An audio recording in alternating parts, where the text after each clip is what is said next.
What is up, you guys, and welcome back to my channel. Just before I start the video, I do want to make a quick announcement if you guys haven't already figured it out, and I did mention it briefly in my last video. I have recently just moved to London. Ooh. I know most of you know me from my study and work vlogs at Oxford, and I thank you guys so much for following me on that journey. That chapter of my life has come to a close, and I am so excited to share this new one with you guys. The reason I've been a little bit MIA is because I spent the last couple of months moving flats, interviewing, job hunting, settling in, basically all that jazz. It has given me a lot of time to kind of sit with my own thoughts and reflect on my life so far and my journey so far. I am turning 25 soon, about to have my quarter life crisis. In honor of that and in honor of a fully developed prefrontal cortex coming in, I decided that I wanted to give you guys some big sisterly advice and share with you 12 things that I wish I knew before 24. So buckle in while I tell you how to make the most of your years ahead. These are just things I wish somebody told me when I was in my teens so that I would be able to, maneuver my 20s or my early 20s with a little bit more clarity. Let's get into it. Okay, so number one, probably one of the more important lessons that I've learned so far, the key to happiness isn't money, isn't popularity, isn't unparalleled, unrivaled beauty. The key to happiness is gratitude. Intentional, unwavering, conscious gratitude all the time and throughout any circumstance. And the absolute best way to practice this is just every time you hit something, a problem, a disappointment, an unexpected hurdle, all you need to say to yourself is, you know what? It could be worse. That mindset is going to train you to appreciate even the little things in life that you would normally take for granted. For example, your parents are nagging at you a little bit too much, pissing you off. Mom won't stop nagging you about this. Dad won't stop telling you to focus on school, stuff like that. And it's just like, bah, bah, bah, bah. You know what? It could be worse. You know how many people without a mother, without a father, that would give absolutely everything they had just for one last conversation with them? You don't love the job that you're at?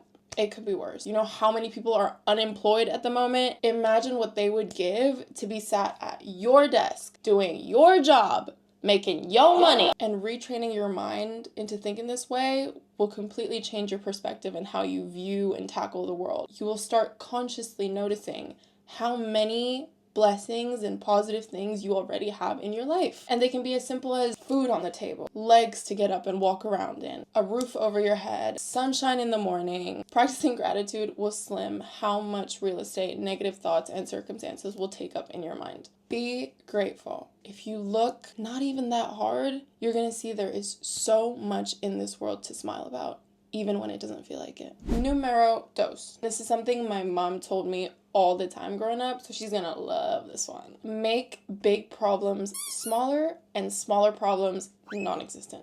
My mom said this to me all the time when I was complaining about the smallest, brattiest, most stupidest of things. I couldn't find something that I really needed, or something wasn't where I left it, or my favorite fruit wasn't in the pantry, some stupid thing like that. All I can tell you is, with how complex life already is, just alone, you cannot afford to carry more mental or physical weight because of this self-constructed manifestation of anger, anxiety, and stress. We just can't afford that. I'm still working on this myself. I wish I practiced self-regulating breathing exercises growing up or something, because when something hits the fan, even now, immediately we got NCIS, endless Keating, fire department. Everyone is assembling back here, and it's just sirens everywhere. And that is not healthy to not be able to eventually control the stress response up here. You just have to accept that some things in life will be messy. Life is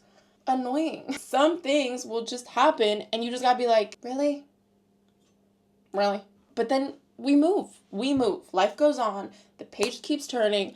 Time doesn't stop, and we move. Sometimes you just need to be okay with letting go. If you can't control it, stop letting it live rent-free in your head. Instead, just focus on small, actionable steps that you can control that will help soothe the situation. As a student, I was such a procrastinator. I would be like, oh my God, like I have a major paper due in 10 days, and I would just be like stress texting all my friends on top of my paper being due and I haven't started. My siblings being annoying, she's taking my favorite top, you know what I mean? But big problems, smaller problems, poof. I got 10 days. I'm going to focus on the first 3. What can I do in the first 3 that'll get me to my goal? Whether or not that be finish the introduction, get my materials and methods section done, make short-term goals to relieve the pressure of a long-term problem.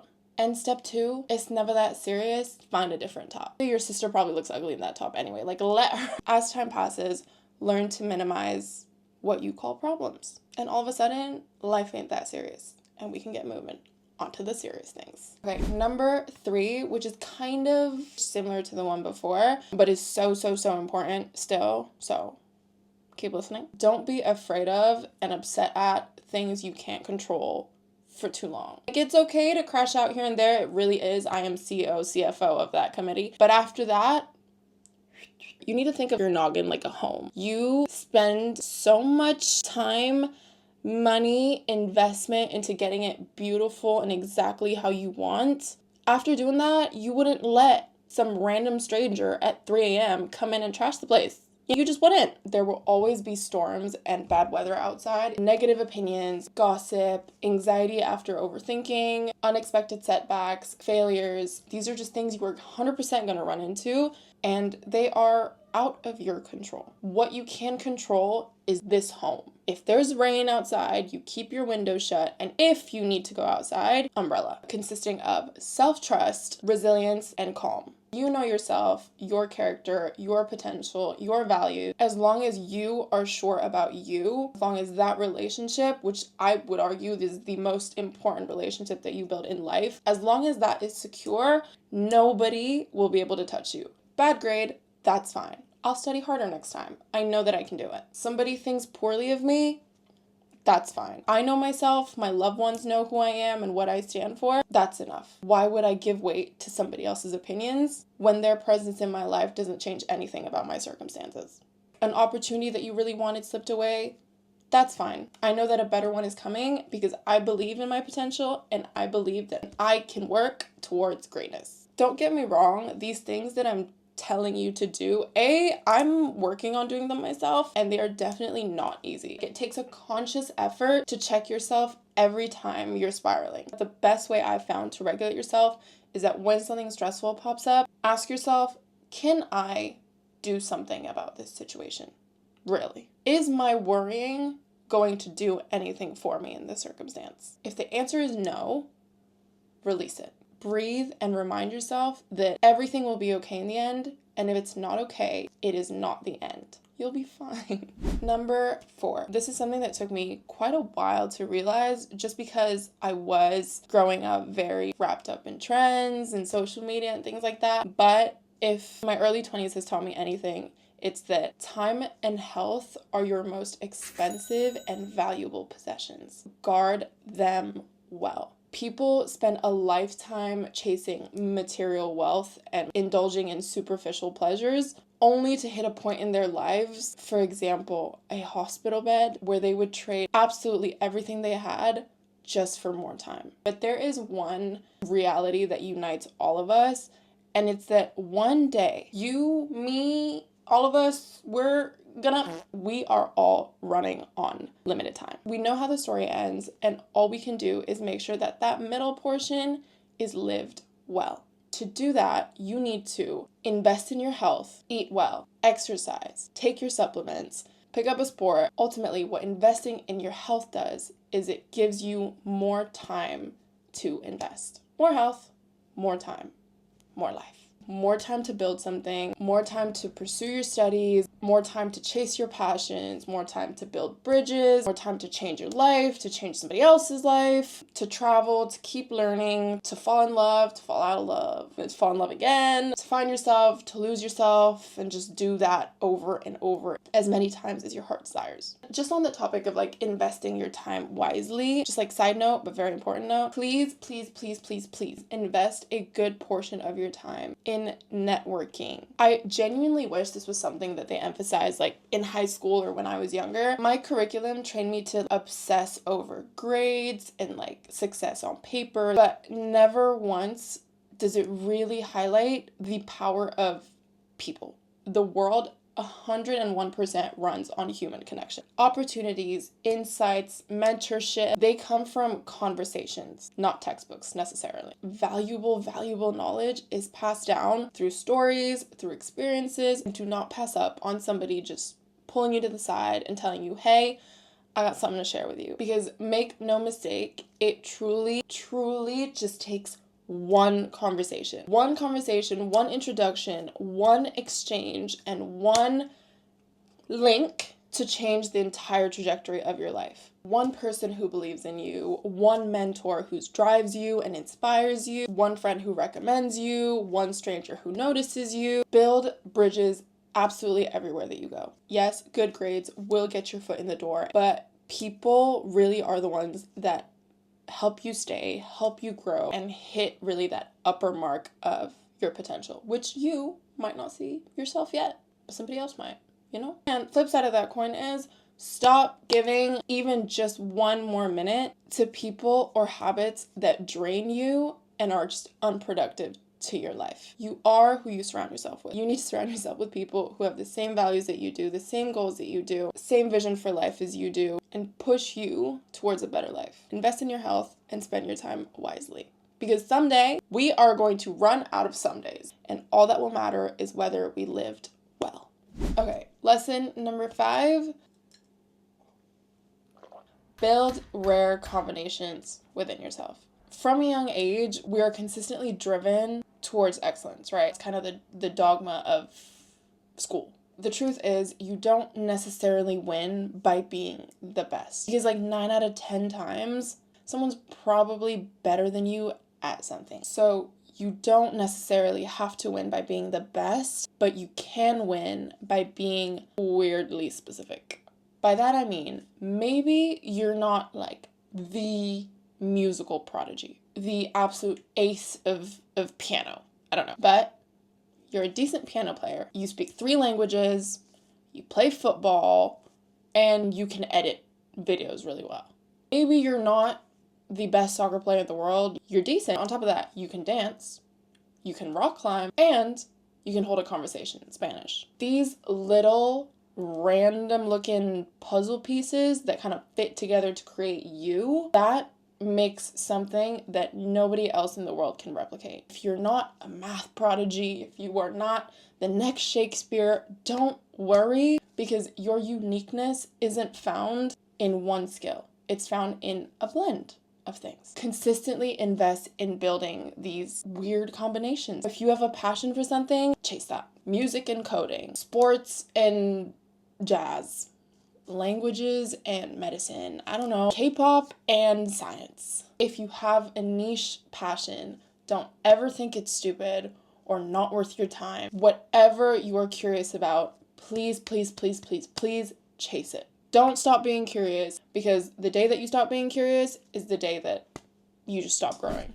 Number 6. Honestly, in like Asian households specifically, they love talent. Like as a word, you're like, oh my gosh, my kid is so talented. My kid is so like naturally gifted. But honestly, there is one thing that's just 10 times more powerful than talent, and that's hard work. Although hard work beats talent, aligned work beats both. You know, I know that like hustle culture is so big in our generation. It usually leaves you, yes, accomplished on paper, but sometimes you can end up feeling quiet, feeling like a bit empty inside. And don't get me wrong, yes, hard work matters, showing up absolutely matters, but the cheat code in your 20s that I think will get you to the life that you want faster is learning that the goal isn't necessarily to work harder, but it's to work truer.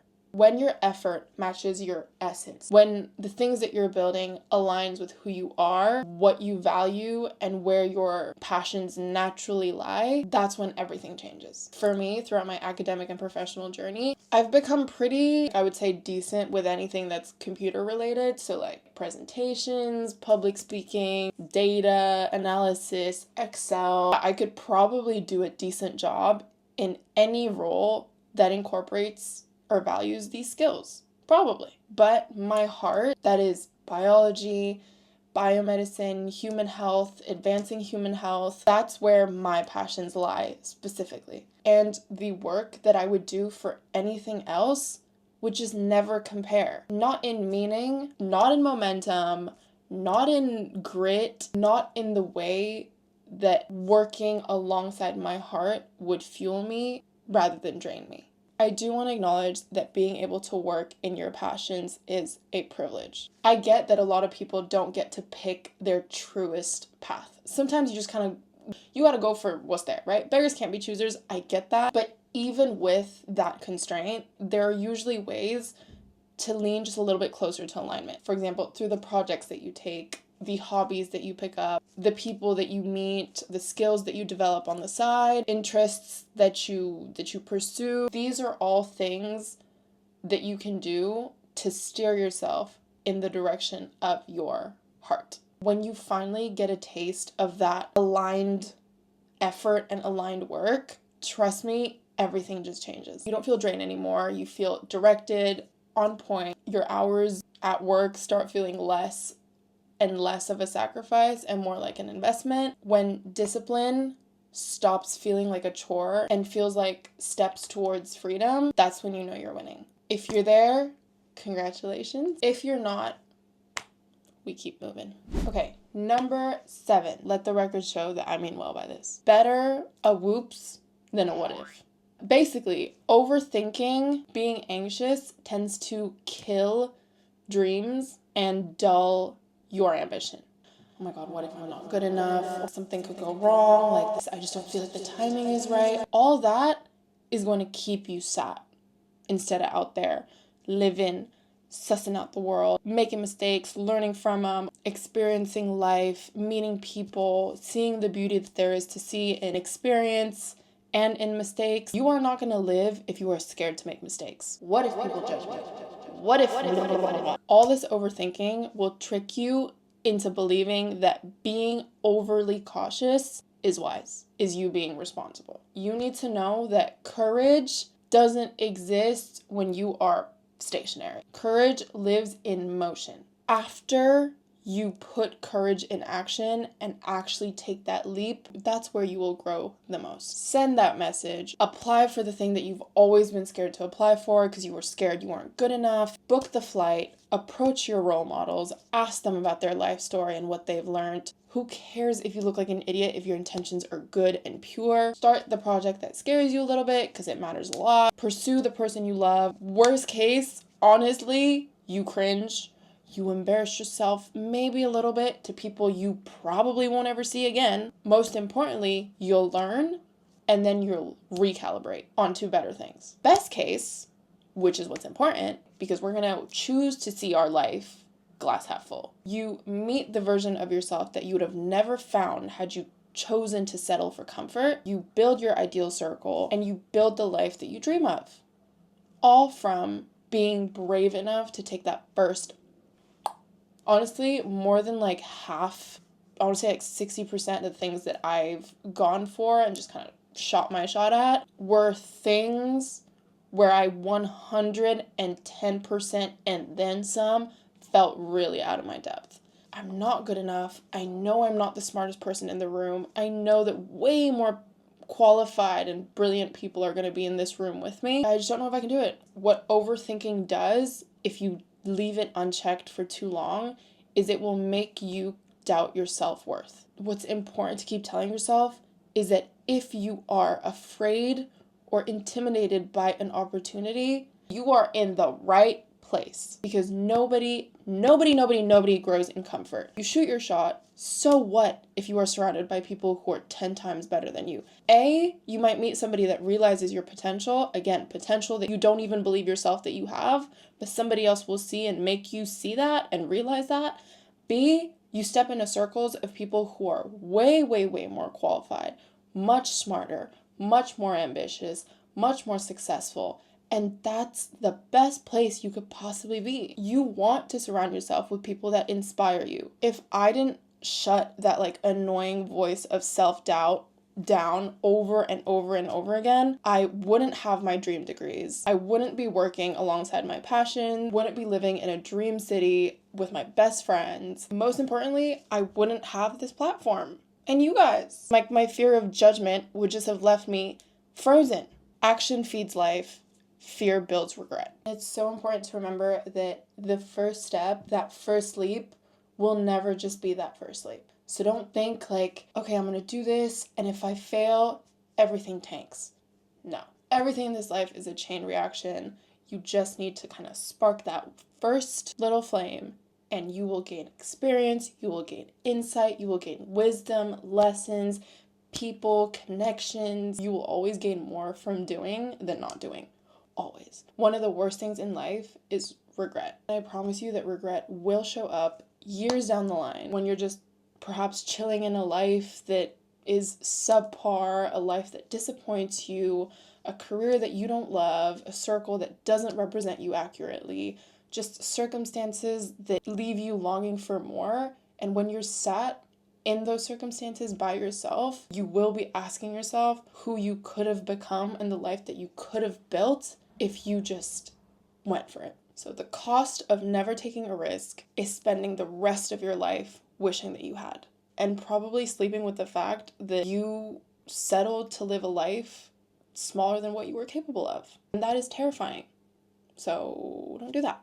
Okay, number 8, and we're gonna like segue into love a little bit, because this one will save you years of emotional exhaustion and damage if you nip it early. I know that you've heard it probably like 1,000, a million, a bajillion times, but I'm gonna tell you 1,000, bajillion, trillion, and one more time. If they wanted to,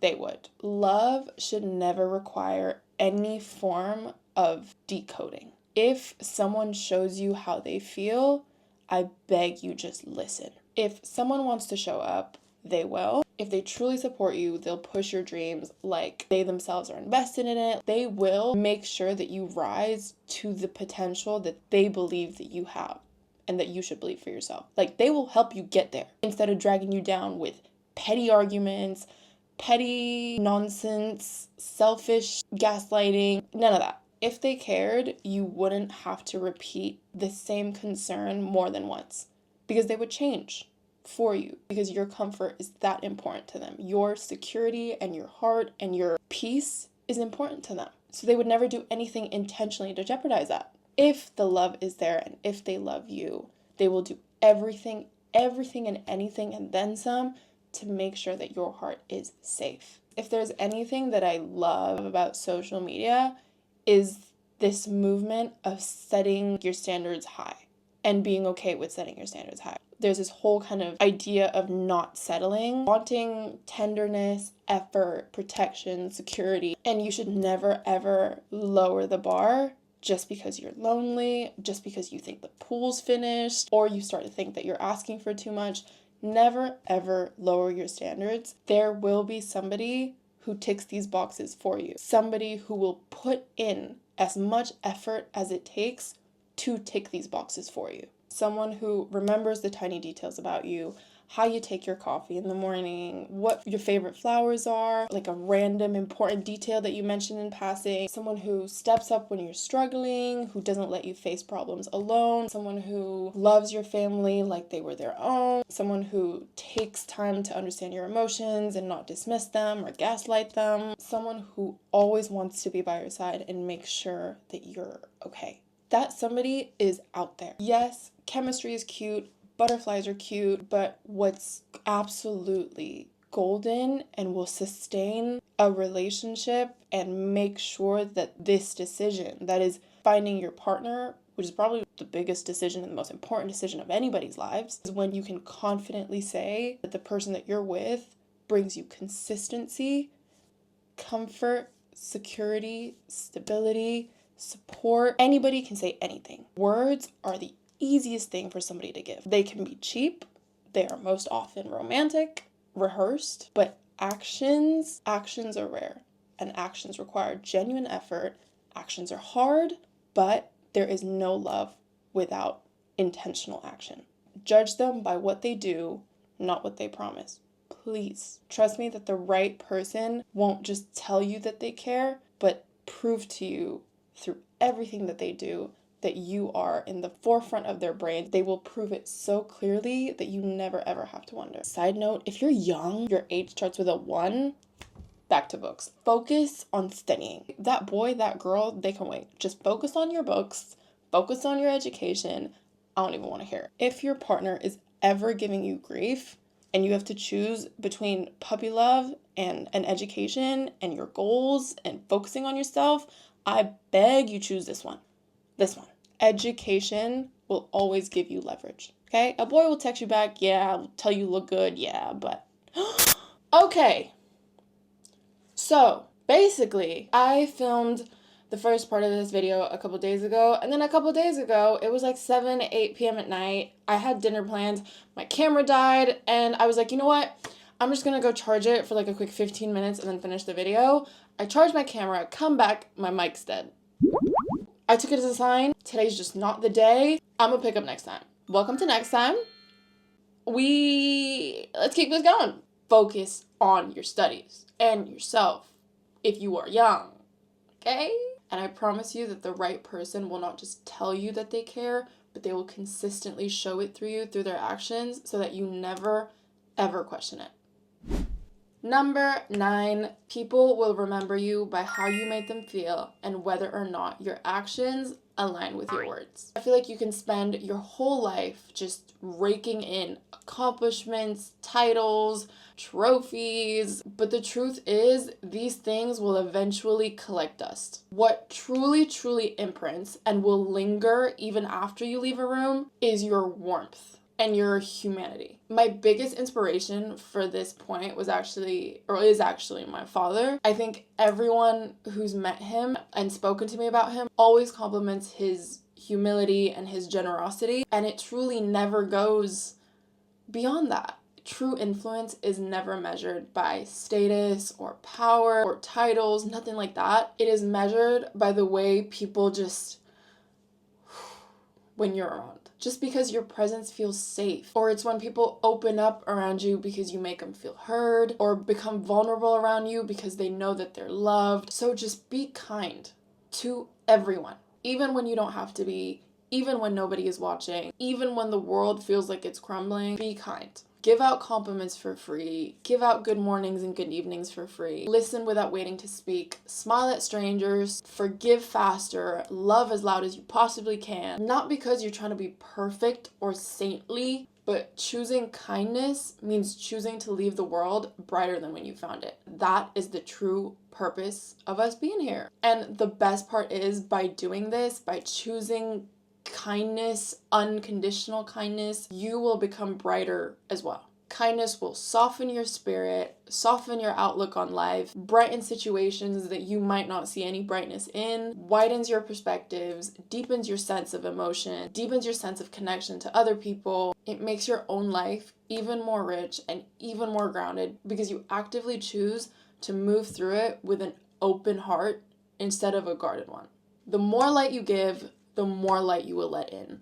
Trust me, the world is fair like that. So yeah, sprinkle small acts of kindness everywhere you go and be somebody that people will reflect on and think, you know what? I think that I'm better after having met them. Or I think I'm a better person for knowing them. And just tied into all of these, please hold your word like it is the most important thing you have. Your reputation will travel much faster than what people are saying, than what people think of you, than what gossip is circulating. Let your reputation speak for itself. And the way that reputation is created is through how much your words and your actions match. When you say you'll do something, do it, no matter how small. Let me get the door. Let me pour that for you. No, let me take it. No, let me handle it. Whatever promise you shoot out into the world, always, always, always follow up. Honor your promises, because reliability is probably the most precious form of kindness. Reliability, integrity, follow through, those are like the foundations of trust. And the world could definitely do with a little more of that. Number 10, and this is something that just has to be mentioned because of the day and age that we live in. Social media is everybody's best angle pretending to be their daily normal lives. Social media is a highlight reel. Everything is polished. Everything is curated. Almost everything is edited. And then once this fake reality is out there, normal people start using these illusions to benchmark their lives against. How are you going to use something that ain't even real to set the standard for your own life? Don't get me wrong, I think social media honestly is a fantastic thing, but you always need to walk into that realm with the intelligence to acknowledge, okay, everything I'm seeing is somebody else's edit. So I shouldn't compare myself to any of this. Don't let it blur your ground zero. I feel like everybody's kind of seeing consistent hauls. Every day we're buying a new thing, branded stuff everywhere, vacations every week, flying out to a different country. Dream destinations are now like just another Saturday. All these things that these influencers have made seem so casual are privileges. Don't forget that. Going on vacation is a privilege. Eating out, trying this new restaurant that you saw on TikTok that you and your friends want to go to, that is a privilege. Shopping is a privilege. Flying abroad is a privilege. Studying is a privilege. And honestly, like the high life that some of these social media stars are showing you, a big portion of that image isn't even that authentic. It might not even come about as innocently as you might think. Some of these lives are also a lie. At the end of the day, social media is meant to sell you something, whether that be products, whether that be lifestyles, whether that be mindsets. Everything is meant to sell. Please just walk into it responsibly. 99% of what you see online is filtered. Face tuning, color grading, posing, staging. People will always show you the after, not the process. The glow up, not the procedures. The vacation, not the overdraft. The perfect relationship, but not the arguments. That kind of thing. You know, like there's always like a flip side to whatever coin that you're being shown. Social media is a business. And as the target audience, as the consumer, you just need to walk into it aware that you are trying to be sold something and clock it.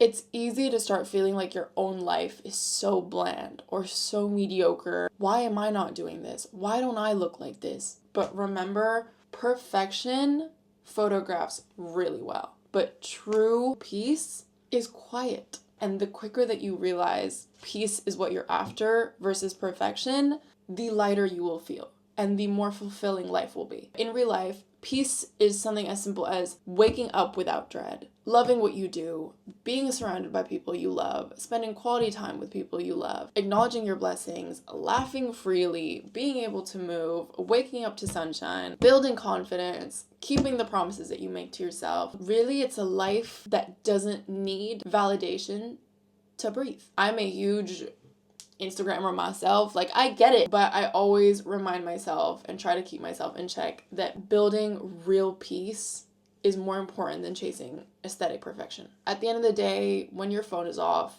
only one of them really matters. Number 11, which is the one thing that I just need to really drill into my head over and over again, even now, because it is so difficult to fix. There's no amount of face masking, Pilates, manifestation, journaling, or anything like that will fix a job, relationship, or mindset that is quietly killing you. Self-care is self-respect. It is you having the courage to look at yourself in the mirror and identify the root of your problems, your insecurities. You cannot heal if you don't identify what is truly wrong and give enough power to it. You know what? I know that I'm da-da-da-da-da-da. They just gotta live with it. You know what I mean? No. You cannot heal or move on in the same environment that is hurting you.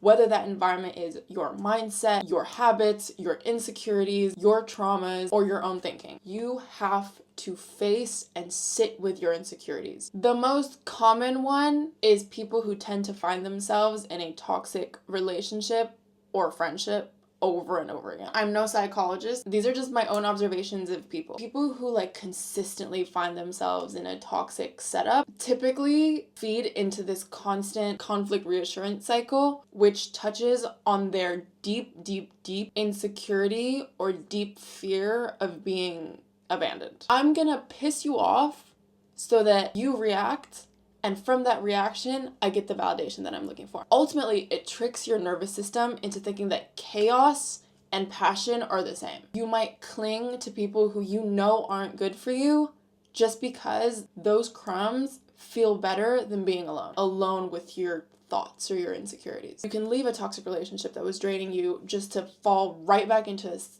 same one, different font. You can quit from a job and then feel completely empty after because you have no idea why you left in the first place. You can cut toxic people off and still feel unresolved because your inner world just hasn't changed. Unhealed insecurities don't just disappear one day. They might get quiet, but trust that they will manifest in everything that you do moving forward. And this is why introspection is non-negotiable. I would hope that you hold yourself in a very high regard, but even perfection needs checkpointing. You need to check in with yourself consistently, not just when things fall apart. Ask yourself, what am I feeling? Why am I triggered? Where am I lacking discipline? What insecurity is showing up today and why? What part of me needs healing? Why am I truly upset about what just happened? Get over that topical anger, anxiety, and really dive into why is something making me feel this way. These check-ins are uncomfortable, but these check-ins will give you the kind of clarity that no face mask or consistent journaling or manifestation will ever give. The solution always starts with introspection. Then comes boundaries, prioritizing people that give you the compassion and time and patience to grow. And after that, it's rebuilding your self-worth, focusing on yourself, your career, your ambition, your goals, and your hobbies, and finding that you are able to fill your own cup alone and with the support of people who have your best interests at heart. And then you'll learn to create emotional safety within you, which means that you will stop over-relying on external comfort to soothe your spirit. When you do this work, I'm talking real grit inner work, you stop choosing people who you know will trigger your trauma. You stop mistaking intensity for intimacy. You stop confusing instability with excitement. Healing your insecurities is not just about avoiding pain. You will create a life and space for love that feels calm, collected, safe, all that good stuff. Real self-love is renovation from within. Heal the root, the pattern will stop repeating. When you heal your inner self, trust me that the outer world will follow in the footsteps that you set for yourself. Then there's peace. Thank you, God. Number 12. Probably the most recent one that I've learned, because despite how hectic and how fast-paced life feels, it really just isn't a race. And there's no clear kind of instruction manual on how to do it right, which is why you need to remember this and consistently tell yourself this. There are 1,000,001 ways to get where you want to get. 1,000,001. We get like brainwashed into thinking that there is one universal timeline and one conventional roadmap to success or like a good life. Graduate by this age, start a corporate job at this age, get married by this age, have babies by this age, retire by this age. But truthfully, and everybody realizes this at some point in their lives, but I just wish it was emphasized a little bit more when I was younger so that I wasn't so stressed. There is no such thing as early or late or perfect age for anything. This is something that I struggle with as well, because I'm like, oh my God, I'm turning 25. But I just need to keep telling myself this, and you also need to keep telling yourself this later on. There is no right timing. There's no right moment for anything, because you are the moment. Period. Society's accepted timeline and sequence of events is not my problem. Whose life is this even? Society's or mine? Some people bloom early and have things figured out by 20. Some people bloom late and have things figured out at 45. Both timelines are equally as worthy and equally as beautiful in this crazy thing that we call life. The route that you take does not matter. The only thing that matters is that you just keep moving at your own pace, at your own comfort, without comparing your chapter 3 to somebody else's chapter 30, who grew up in different circumstances, has a different story to tell, different people. Like, why are we comparing apples and oranges? And while we're on the topic of timing, let's talk about rejection. Knees coming up, so you know that this is, I'm very passionate about this one. Rejection, what a piece of, as somebody who benchmarked her self-worth growing up as a student on academic success, academic rejection hit me like a truck. I've been studying so hard for this. I've been working my butt off to get here, just for somebody else to tell me, you know what? No, I just don't think you're good enough. Are you joking? Who do you think? Rejection growing up was something that I was just like, me? Never. So I thought. In my 20s, I have gotten so many unprecedented rejections. Yeah, I just got so many. I've been rejected from many things that I've wanted so badly, that I trained so hard for, that I prepped endlessly for. Things that I convinced myself I was worthy of. And when those doors closed, when somebody else shut those doors for me, it felt so unfair. Like I was being punished for wanting more and setting my expectations up here. But with more time and distance and experience and going through the motions of my early 20s, I realized that rejection is never punishment. It is redirection and it is protection.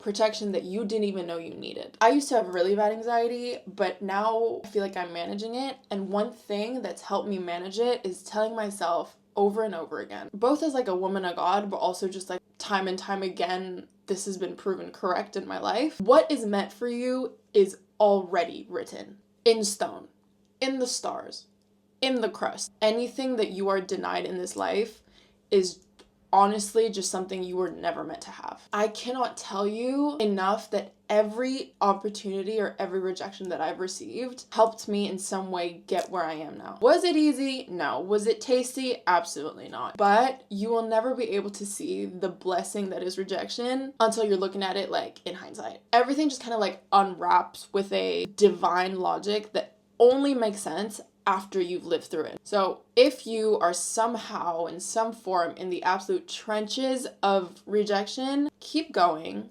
feel your emotions, but trust me, you will one day look back and understand why it happened and why it made sense. You might just end up thinking it. You just need to look at rejection differently. It doesn't always just mean no, right? It could mean not yet. It could mean you're dreaming a bit too small. It could mean you need to sit with yourself before you dream this big. Every door that closes is rerouting you to find something else and go somewhere else. It is never a dead end, despite how it feels. Wherever you end up is where you are meant to be. Don't stress. We can't see the full map right now, but one day, and I'm very confident in this fact, we will look back at every detour, every rejection, every delay, every heartbreak, every disappointment, and say with full confidence, full chest, thank God that didn't work out. Because what happened afterwards made everything make sense.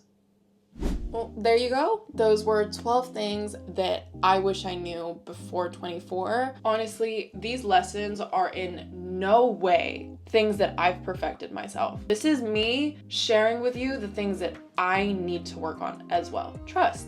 We're in this boat together. These are lessons that I'm still practicing to this day and probably will for a very long time, probably for as long as I live. But putting them out into the world for you holds me accountable and is a good reminder for me and for you that growth is not meant to be flawless. It's just meant to be continuous. I hope that these things will help nudge you towards a better version of yourself, the same way that I'm trying to do. If you've made it this far, thank you so much for being here. I know that this is probably a long one. I talked a lot on air.